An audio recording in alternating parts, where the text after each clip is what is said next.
Picture this image. My family and I were hiking through the wilds of Maine, over a mountain, through a deep forest, actually in Acadia National Park, as we are big hikers, our family. And in the distance, I see a man walking towards me. He has a beard, and he's wearing suspenders, like me. And is he Amish? They wear suspenders, they have beards. As we get closer, I see a face aglow, a Yiddish upon him. Not Amish, more like Hamish. Coincidence? That in the middle of nowhere I meet a fellow Yid? There's no such thing as coincidence. We stop, and he introduces himself, and I myself to him. When I heard his name, I was overcome with emotion, as he had written a book about his return to Yiddishkeit, and I had just read the book the previous week from cover to cover. I think it might have been in one sitting, and I realized what a Halak Yid I had just spent. Coincidence? There's no such thing as coincidence. We exchanged information and became friends, sharing in each other's simchas, communicating on a regular basis. In our many correspondences, I became known as Acadia Man, in reference to how we met. The book he wrote was entitled From Central Park to Sinai, How I Found My Jewish Soul. He is an individual who, under the auspices of Shvut Ami, went on a speaking tour of the former Soviet Union, including Tbilisi, after he had translated his books into Russian. And when I heard about Rabbi Yisroel's effort in the former Soviet Union, I thought to myself, here is someone who is a perfect partner for the Vaad's activities. So we invited him to join in our efforts in reaching out to the Yidden living in the former Soviet Union. Not coincidence, but pure hashgacha pratis, or klal you might say. So without further ado, I would like to present my Yedid, a person who continues to inspire me, our guest speaker for tonight, Rabbi Yisroel Roy Neuberger, aka Acadia Man number 2. Revered Mashgiach, Rosh Hashiva, Rabbi Solomon Shlita, Rabbi Belsky Shlita,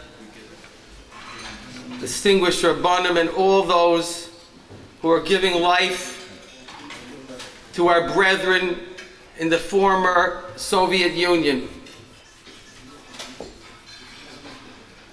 I'm humbled, I mean it, min halev, to be speaking in front of so many great people.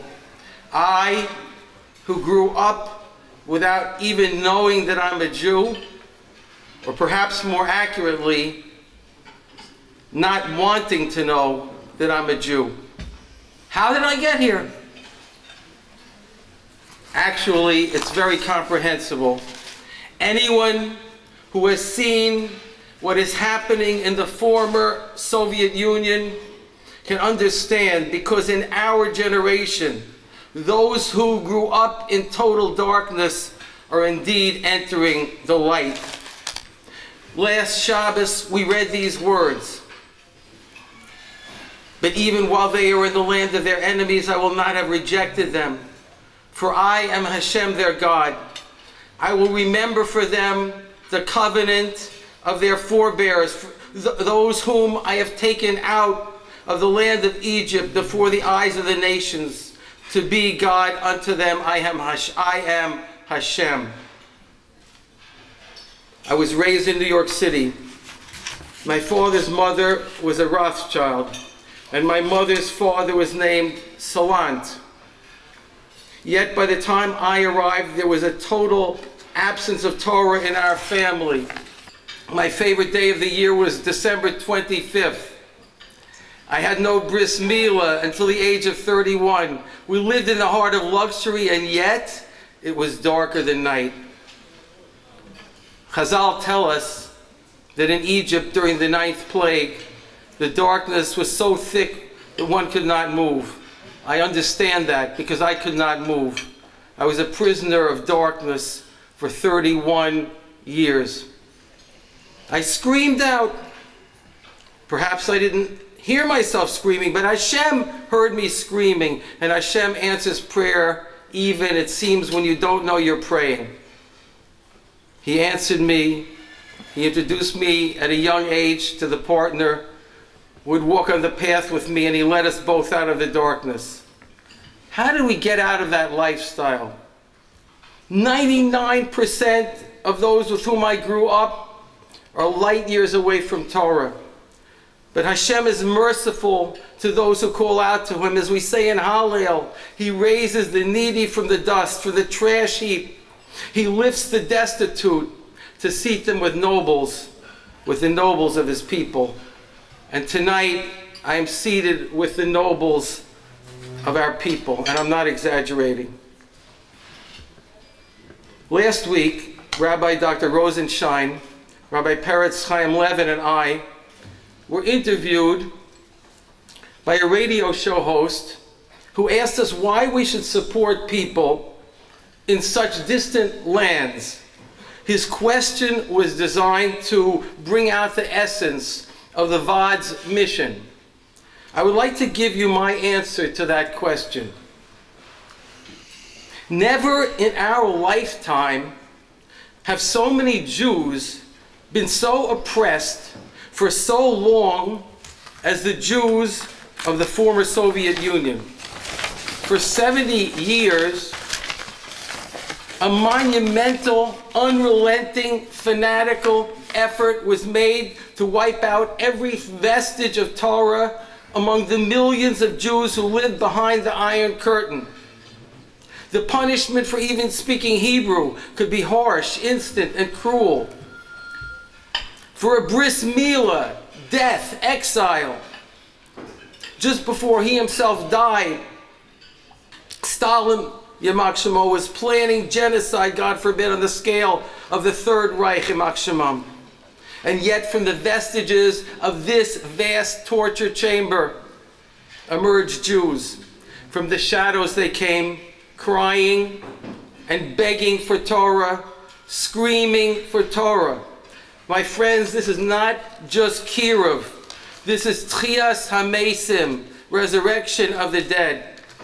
The work being done today in the former Soviet Union is giving life to all of Am Yisroel.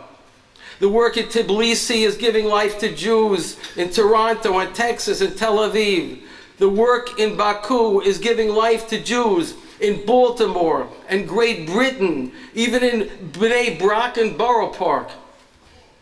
Every Jew who feels alone and helpless, hopeless, who is crying out to Hashem is gaining strength from this work, because if Torah can flower in these former domains of darkness, then it can flower anywhere.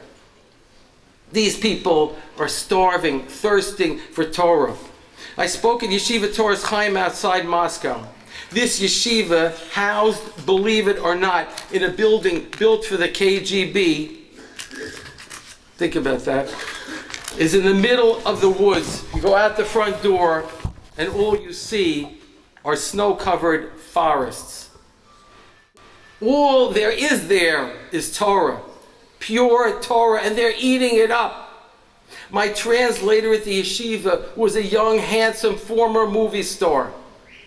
He is now learning Torah full time. In the middle of the program, this suave young man broke down, crying from the impact of the story. He had to ask someone else to take over. This is how deep emotion runs in these lands that have been covered in darkness. My friends, millions of our brethren are crying out and aching for Torah. They want life. They want to fly on wings of Torah. They want to breathe Torah and eat Torah and become filled with Torah. We have wonderful, dedicated Rabbanim, holy Jews in these lands, who are bringing Torah home right now to our brethren. They are supported by the Vaad Latzolas Nidchei Yisroel. Our entire Jewish family is receiving life and strength from the return of our brethren in the former Soviet Union to Torah and mitzvos. If they can emerge from the darkness, we can all emerge from the darkness.